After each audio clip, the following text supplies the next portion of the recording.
Hodi Pemba, hodi kisiwa cha karafuu.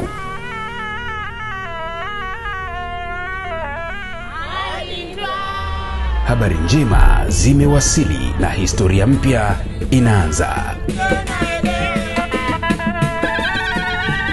Kutoka kwenye mashamba yanayonukia karafuu hadi kwenye bahari yenye utajiri wa jodari, maendeleo yanaendelea kusogeza huduma muhimu zaidi kwa wananchi na wadau wa bima. Mamlaka ya usimamizi wa bima Tanzania TIRA inakualika kushiriki uzinduzi rasmi wa ofisi ya TIRA Pemba, hatua muhimu ya kusogeza huduma za bima karibu zaidi na wananchi, wafanyabiashara na wawekezaji. Mgeni rasmi atakuwa makamu wa pili wa rais wa serikali ya mapinduzi ya Zanzibar, Mheshimiwa Hemedi Suleiman Abdallah. Njoo ushuhudie mwanzo wa kurasa mpya katika maendeleo ya sekta ya bima Pemba. Uwe sehemu ya historia, uwe sehemu ya maendeleo. TIRA, kwa soko salama la bima. Karibu Pemba, karibu TIRA.